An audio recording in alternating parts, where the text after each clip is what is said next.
నా పేరు Y Ramesh, DSP ACB Khammam and Bhadradri Kothagudem చూస్తాను. ఇక్కడ ఈరోజు మనం మన మదిరిలో ఉన్నాం.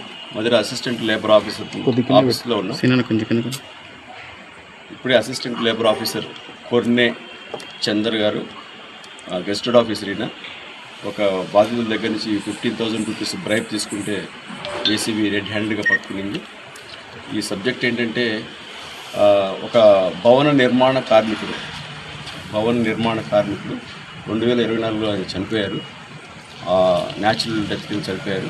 ఇలాంటి వాళ్ళు చనిపోయిన వాళ్ళ గురించి ఒక స్కీమ్ ఉంది, న్యాచురల్ డెత్ బెనిఫిషరీ స్కీమ్ అని చెప్పేసి ఉంది. వీళ్ళకి ఫినరల్కి సంబంధించి ప్రభుత్వం 1,30,000 రూపాయలు శాంక్షన్ చేస్తుంది. Natural death funeral beneficiary scheme అది. దీని కింద 1,30,000 రూపాయలు ప్రభుత్వం శాంక్షన్ చేస్తుంది. అటు దానికి సంబంధించి ఆ బాధితులు ఎవరైతే ఉన్నారో వాళ్ళ డెత్ సర్టిఫికేటు, వాళ్ళకి సంబంధించిన వివరాలన్నీ అసిస్టెంట్ లేబర్ ఆఫీసర్కి సబ్మిట్ చేస్తే అసిస్టెంట్ లేబర్ ఆఫీసర్ గారు నెక్స్ట్ అవి ఫార్వర్డ్ చేసి పై అధికారులు పంపిస్తారు శాంక్షన్ గురించి. ఈయన ఫార్వర్డ్ చేస్తే 1,30,000 రూపాయల బాధితులకు వస్తాయి. ఆ బాధితులు ఎవరైతే ఈయన వచ్చి కలిసిన తర్వాత ఈయన ఆ ఫార్వర్డ్ చేయడానికి 30,000 రూపాయలు డిమాండ్ చేశాడు ఫస్ట్ ఇనిషియల్గా. వాళ్ళకి డబ్బులు 30,000 రూపాయలు ఇవ్వడం ఇష్టం లేక ఏసీబీని అప్రోచ్ అయ్యారు. ఖమ్మం మన ఆఫీస్ ఏసీబీని అప్రోచ్ అయ్యారు. అప్రోచ్ అయిన తర్వాత మా సిస్టమ్ ప్రకారం, మా ప్రొసీజర్ ప్రకారం మళ్ళీ మేము అటెండ్ అయిన తర్వాత ఆయన 30,000 రూపాయలని 15,000కి తగ్గించాడు. 15,000 రూపాయలు ఈరోజు బాధితులు ఇస్తుండగా ఆయన రెడ్ హ్యాండ్గా పట్టుకున్నారు. ఆయన 2 చేతులు బోత్ హ్యాండ్స్ కలర్ టెస్ట్ కూడా చేయడం జరిగింది. లెఫ్ట్ హ్యాండ్, రైట్ హ్యాండ్ 2 కూడా పాజిటివ్ రిజల్ట్ వచ్చింది.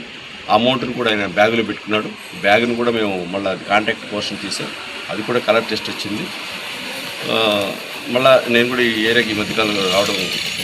మళ్ళీ మీ అందరి ద్వారా, ఈ పాత్రికేయ మిత్రుల ద్వారా నేను ఒకసారి మన పబ్లిక్ రిక్వెస్ట్ చేసిందంటే, ఏ ప్రభుత్వ అధికారైనా వాళ్ళు చేయవలసిన పనికి మిమ్మల్ని ఎవరైనా లంచం రూపంలో, అది లంచం డబ్బు రూపం కావచ్చు, వస్తు రూపంలో కావచ్చు, ఇంకొక వేరే సేవ రూపంలో కావచ్చు, ఎవరన్నా అడిగితే మీరు మా ఏసీబీ టోల్ ఫ్రీ నంబర్ 1064 ఉంది.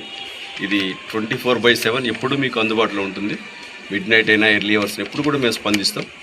మీరు ఈ నెంబర్ మీరు కాల్ చేసుకొని మీ ప్రాబ్లం చెప్పొచ్చు. మీ వివరాలు చెప్పాలని ఖచ్చితంగా కూడా ఏం లేదు.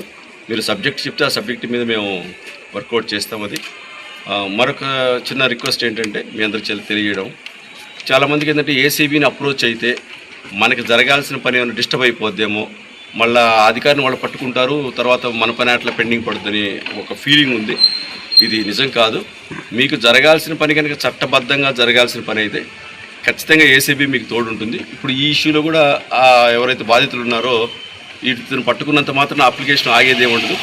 ఖచ్చితంగా బాధితుడితోటి ఏసీబీ తోడుంటుంది. ఆ పని కూడా ఇంకా త్వరగా అయ్యే విధంగా ప్రయత్నం చేస్తుంది. కాబట్టి మీకు ఎప్పుడు ఎవరైనా ఏ ప్రభుత్వ అధికారైనా మిమ్మల్ని లంచం అడిగితే 1064 నా గవర్నమెంట్ అఫీషియల్ నెంబర్ కూడా 9154388981 నా గవర్నమెంట్ మొబైల్ నెంబర్ ఇది. మీరు ఈ నెంబర్కి కాల్ చేయొచ్చు. ఖచ్చితంగా మేము మీ రెస్క్యూకి వస్తాం.